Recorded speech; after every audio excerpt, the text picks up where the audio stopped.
இறைவார்த்தை கேட்டு இதயத்தில் ஏற்று எந்நாளும் வாழ்ந்து என்றும் பறைசாற்று இறைவார்த்தை கேட்டு. முதல் வாசகம். பெருந்திரளான மக்களைக் கண்டேன். அவர்கள் எல்லா நாட்டையும் குலத்தையும் மக்களினத்தையும் மொழியையும் சார்ந்தவர்கள். திருத்தூதர் யோவான் எழுதிய திருவெளிப்பாட்டிலிருந்து வாசகம். அதிகாரம் 7, இறை திருவசனம் 2 முதல் 4 வரை மற்றும் 9 முதல் 14 வரை. கதிரவன் எழும் திசையிலிருந்து மற்றொரு வானதூதர் எழுந்து வர கண்டேன். வாழும் கடவுளின் முத்திரை அவரிடம் இருந்தது. நிலத்தையும் கடலையும் அழிக்க அதிகாரம் பெற்றிருந்த அந்த 4 வானதூதர்களையும் அவர் உரத்த குரலில் அழைத்து, எங்கள் கடவுளுடைய பணியாளர்களின் நெற்றியில் நாங்கள் முத்திரையிடும் வரை நிலத்தையோ கடலையோ மரத்தையோ அழிக்க வேண்டாம் என்று அவர்களிடம் கூறினார். முத்திரையிடப்பட்டவர்களின் எண்ணிக்கை பற்றி சொல்ல கேட்டேன். இஸ்ரேல் மக்களின் குலங்கள் அனைத்திலும் முத்திரையிடப்பட்டவர்கள் 1,44,000. இதன்பின் யாராலும் எண்ணிக்கையிட முடியாத பெருந்திரளான மக்களைக் கண்டேன். அவர்கள் எல்லா நாட்டையும் குலத்தையும் மக்களினத்தையும் மொழியையும் சார்ந்தவர்கள். அரியணைக்கும் மாட்டுக்குட்டிக்கும் முன்பாக நின்று கொண்டிருந்தார்கள். வெண்மையான தொங்கலாடை அணிந்தவர்களாய் கையில் குடித்தோலைகளை பிடித்திருந்தார்கள். அவர்கள், அரியணையில் வீற்றிருக்கும் எங்கள் கடவுளிடமிருந்தும் ஆட்டிக்குட்டியிடமிருந்துமே மீட்பு வருகிறது என்று உரத்த குரலில் பாடினார்கள். அப்பொழுது வான தூதர்கள் அனைவரும் அரியணையையும் மூப்பர்களையும் 4 உயிர்களையும் சூழ்ந்து நின்று கொண்டிருந்தார்கள். பின் அரியணை முன் குப்புற விழுந்து கடவுளை வணங்கினார்கள். ஆமேன். புகழ்ச்சியும் பெருமையும் ஞானமும் நன்றியும் மாண்பும் வல்லமையும் வலிமையும் எங்கள் கடவுளுக்கே என்றென்றும் உரியன. ஆமேன் என்று பாடினார்கள். மூப்பர்களுள் ஒருவர், வெண்மையான தொங்கலாடை அணிந்துள்ள இவர்கள் யார்? எங்கிருந்து வந்தவர்கள் தெரியுமா என்று என்னை வினவினார். நான் அவரிடம், என் தலைவரே, அது உமக்குத்தான் தெரியும் என்றேன். அதற்கு அவர் என்னிடம் கூறியது, இவர்கள் கொடிய வேதனையில் இருந்து மீண்டவர்கள். தங்களின் தொங்கலாடைகளை ஆட்டுக்குட்டியின் இரத்தத்தில் துவைத்து வெண்மையாக்கி கொண்டவர்கள். இது ஆண்டவர் வழங்கும் அருள்வாக்கு. இறைவா உமக்கு நன்றி. பதிலுரை பாடல். பல்லவி.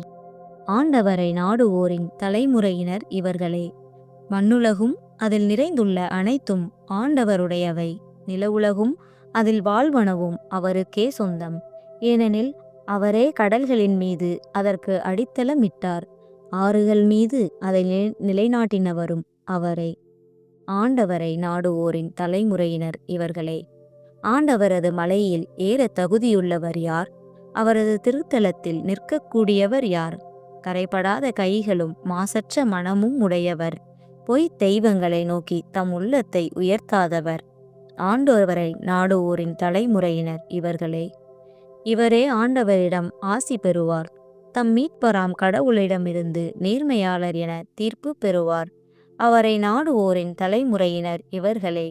யாக்கோப்பின் கடவுளது முகத்தை தேடுவோர் இவர்களே. ஆண்டவரை நாடுவோரின் தலைமுறையினர் இவர்களே. 2ஆம் வாசகம். கடவுள் இருப்பது போல் அவரை காண்போம். திருத்தூதர் யோவான் எழுதிய முதல் திருமுகத்திலிருந்து வாசகம். அதிகாரம் 3, இறை திருவசனம் 1 முதல் 3 வரை. சகோதர சகோதரிகளே, நம் தந்தை நம்மிடம் எத்துணை அன்பு கொண்டுள்ளார் என்று பாருங்கள். நாம் கடவுளின் மக்களென அழைக்கப்படுகிறோம். கடவுளின் மக்களாகவே இருக்கிறோம். உலகம் அவரை அறிந்து கொள்ளாததால் தான் நம்மையும் அறிந்து கொள்ளவில்லை. என் அன்பார்ந்தவர்களே, இப்போது நாம் கடவுளின் பிள்ளைகளாயிருக்கிறோம். இனி எத்தன்மையராயிருப்போம் என்பது இன்னும் வெளிப்படவில்லை. ஆனால் அவர் தோன்றும்போது நாமும் அவரை போல் இருப்போம். ஏனெனில் அவர் இருப்பது போல் அவரை காண்போம். அவரை எதிர்நோக்கி இருக்கிற அனைவரும் அவர் தூயவராய் இருப்பது போல் தம்மையே தூயவராக்க வேண்டும். இது ஆண்டவர் வழங்கும் அருள்வாக்கு. இறைவா உமக்கு நன்றி. நற்செய்தி வாசகம். மகிழ்ந்து பேருவகை கொள்ளுங்கள், ஏனெனில் விண்ணுலகில் உங்களுக்கு கிடைக்கும் கைமாறு மிகுதியாகும். மத்தேயு எழுதிய தூய நற்செய்தியிலிருந்து வாசகம். அதிகாரம் 5 இறை திருவசனம் 1 முதல் 12 வரை. அக்காலத்தில் இயேசு மக்கள் கூட்டத்தைக் கண்டு மலை மீது ஏறி அமர, அவருடைய சீடர் அவர் அருகே வந்தனர். அவர் திருவாய் மலர்ந்து கற்பித்தவை: ஏழையரின் உள்ளத்தோர் பேறு பெற்றோர், ஏனெனில் விண்ணரசு அவர்களுக்கு உரியது. துயருறுவோர் பேறு பெற்றோர், ஏனெனில் அவர்கள் ஆறுதல் பெறுவர். கனி உடையோர் பேறு பெற்றோர், ஏனெனில் அவர்கள் நாட்டை உரிமை சொத்தாக்கிக் கொள்வர். நீதி நிலைநாட்டும் வேட்கை கொண்டோர் பேறு பெற்றோர், ஏனெனில் அவர்கள் நிறைவு பெறுவர். இரக்கமுடையோர் பேறு பெற்றோர், ஏனெனில் அவர்கள் இரக்கம் பெறுவர். தூய்மையான உள்ளத்தோர் பேறு பெற்றோர், ஏனெனில் அவர்கள் கடவுளை காண்பர். அமைதி ஏற்படுத்துவோர் பேறு பெற்றோர், ஏனெனில் அவர்கள் கடவுளின் மக்கள் என அழைக்கப்படுவர். நீதியின் பொருட்டு துன்புறுத்தப்படுவோர் பேறு பெற்றோர், ஏனெனில் விண்ணரசு அவர்களுக்குரியது.